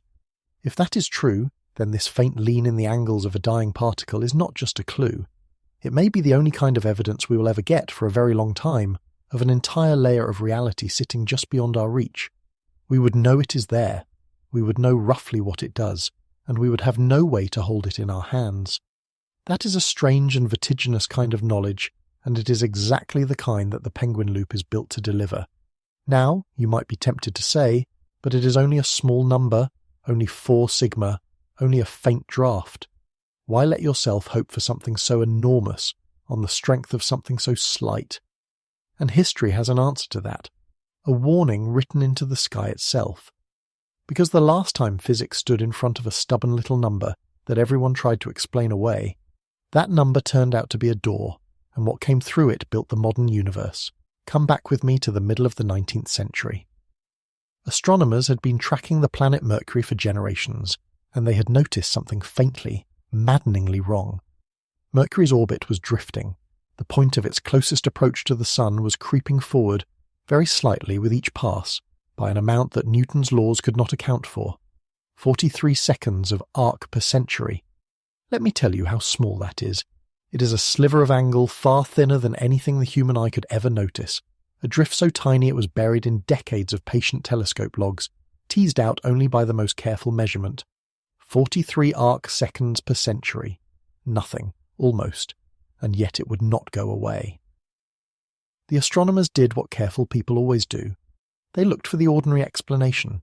Newton's laws were the flawless walls of their room, tested for 2 centuries, never once wrong, and surely a tiny orbital drift meant nothing more than an undiscovered planet, hidden close to the Sun, tugging on Mercury with its gravity. They were so confident this planet existed that they named it before they found it. They called it Vulcan, and they hunted it for 50 years. Let me put you at the eyepiece. It is the 19th century, and you are an astronomer during a total solar eclipse, in the few precious minutes when the Sun is blacked out and the sky near it goes dark enough to search. The corona burns silver around the black disk of the covered Sun. You have only minutes, maybe less, to sweep the region close to the Sun and catch the faint glint of Vulcan, the small dark world that has to be there, because Mercury is drifting and Newton is never wrong, and a hidden planet is the only sane answer. Reputations have been staked on it. It has already been given a name. Your heart is pounding as you sweep the star field, the minutes draining away, and you find nothing. Again. Just as every hunter before you found nothing, through eclipse after eclipse, for 50 years. The planet is not there, and the reason it is not there is that the drift was never a missing planet at all. In 1915, Albert Einstein showed that Mercury's 43 arcseconds were not the tug of an unseen world. They were a crack in Newton's room. They were the first visible edge of a deeper truth, a whole new understanding of gravity as the bending of space and time itself, a truth no one in that century had the eyes to imagine. General relativity. And everything that followed walked in through that tiny crack. Black holes came through it. The expanding universe came through it. The Big Bang, gravitational waves, the bending of starlight, the GPS satellites that guide your phone tonight, all of it entered our world through a discrepancy of 43 arcseconds that almost everyone for 50 years was certain they could explain away with an ordinary hidden planet. That is the lesson the sky has left us. Small, stubborn numbers, the ones that survive every attempt to kill them, are how reality announces that it is bigger than the room you have built. The 43 arcseconds were the crack that opened onto the modern universe, and the penguin, 4 sigma and 12 years and refusing to die, may be the next one, or it may not, and holding both of those at once, honestly, without flinching toward either, is the last thing this story asks of us. Part 13. The Uncounted Ballots. So what happens now? This is the part of the story where nothing is hypothetical anymore, where the machinery of the answer is already turning, whether we are ready for it or not. The anomaly, as of tonight, stands at 4 standard deviations, 1 chance in 16,000 of being nothing but noise. The threshold for discovery is 5 standard deviations, 1 chance in 1.7 million, and the data that will decide between them already exists. That is the part that gives this moment its strange weight. Since the analysis we have been discussing was frozen back in 2018, the upgraded LHCb detector has kept running, and it has already recorded around 3 times more collisions than the entire dataset this whole story is built on. Those decays are sitting in the machines right now, being processed through the analysis pipelines, inside the same blinded frameworks, by physicists who know exactly what is riding on the answer, and who are, once again, forbidden from seeing it until the very end. Within a few years, in an ordinary conference room, with the paper cups of coffee and the humming projector, someone will run the last line of code, and a screen will light up with the unblinded result, and one of 2 things will happen. If the lean has faded, if the fresh data pulls the angles back toward the standard model, then the crack joins the ghosts. It takes its place in the graveyard beside the superluminal neutrinos, and the vanished bump, and the muon's dead wobble and the buried RK, one more headstone, one more anomaly that looked, for a while, like a door. And the walls of the room close back in, perfect and silent and unbroken, and physics keeps searching for a way out that it has not yet found. But if the lean sharpens, if 4 sigma climbs to 5, then it will be the most important moment in physics since the 4th of July, 2012, the day they announced the discovery of the Higgs boson and completed the Standard Model, with an aging Peter Higgs wiping tears from his eyes in the audience. Except this moment would be larger than that one, because that day, physics finished its map. It placed the last piece into a picture 50 years in the making. This day would be the opposite. This day, physics would learn that the map has an edge, that there is territory beyond it, that the room has an outside, and we have finally, after half a century, found the door. It is worth sitting with the difference between those two kinds of moment, because they feel opposite, but they are both, in their way, sacred to physics. The discovery of the Higgs was the closing of a story. For half a century, physicists had predicted that a certain particle must exist to make the whole Standard Model hang together, and on that July day in 2012, they finally saw it, and the last piece clicked into place. There is a profound satisfaction in that, the satisfaction of a long labour completed, a prediction vindicated, a theory made whole. But there is also, quietly, a kind of ending in it, even a kind of loss. Because a completed theory is a theory that has stopped surprising you. When the Higgs was found, some physicists felt a strange melancholy underneath the celebration, a worry that they had just finished the map and might spend the rest of their careers with nothing new to draw. The penguin, if it holds, would be the antidote to that melancholy. It would be not an ending, but a beginning. Not the last piece of an old picture, but the first hint of a new one. It would tell a generation of young physicists that the great age of discovery is not behind them, that there is still an outside to reach, still territory no one has mapped, still, after everything, genuine mystery waiting in the machine. That is why, for all their hard-won caution, for all the ghosts they carry, the people underground cannot quite suppress their hope. They are not hoping to be right. They are hoping, in a sense, to be wrong, because being wrong about the Standard Model, in exactly the right way, is the only door left to something new. And it does not stop there. In the 2030s, a further upgrade to the collider will gather a dataset 15 times the size of the original. Enough, if there really is something in that loop, to drag it out of the shadow and into the light, to measure its shape, to weigh it, to give it a name. Leptoquark or Z prime or something no theorist has yet had the nerve to imagine. The answer, in other words, may already be written. It may be sitting right now, tonight, in petabytes of unread collisions on server farms beneath the French countryside, complete and finished and simply not yet looked at. The way Mercury's 43 arc-seconds sat in telescope logs for half a century, already containing general relativity, already holding black holes and the Big Bang inside them, waiting only for someone to understand what they were looking at. The universe has already voted. We just have not counted the ballots. Try to imagine what it would actually mean for all of us if the lean sharpens. It would not just be a new particle added to a chart. When general relativity walked in through Mercury's tiny drift, it did not merely explain one orbit. It rewrote what space and time are, and a century later that rewriting reaches into your pocket every time your phone finds its position, because the satellites overhead have to account for the bending of time that Einstein discovered in that 43 arc-seconds. New physics is never confined to the laboratory where it is found. It leaks outward, over decades and centuries, into technologies and understandings no one imagined at the moment of discovery. If there is a leptoquark hiding in that loop, a bridge between the two great families of matter, then the underlying structure of reality is not what we thought, and everything that eventually follows from knowing that we cannot even guess tonight, any more than the astronomers hunting Vulcan could have guessed at satellites and black holes. And if the lean fades instead, that too teaches us something real, something about where the answer is not, and narrows the enormous dark space in which the true explanation still hides. Either way, we learn. That is the quiet promise underneath all the drama. The universe is being made to answer a question, and it does not get to refuse. Honesty requires that I end where the physicists themselves end, by saying plainly what we do not know.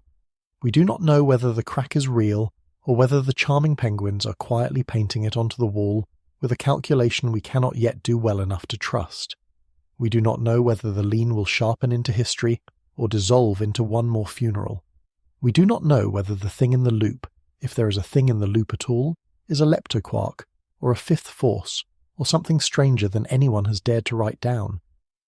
We do not know whether this is 1915 standing on the eve of a new physics, or 2015 standing on the eve of another burial. The graveyard is real, and it is patient, and it always has room for one more. But here is what we do know, and it is not nothing. 2 separate machines built by different hands both see it. 12 years of relentless data have not erased it.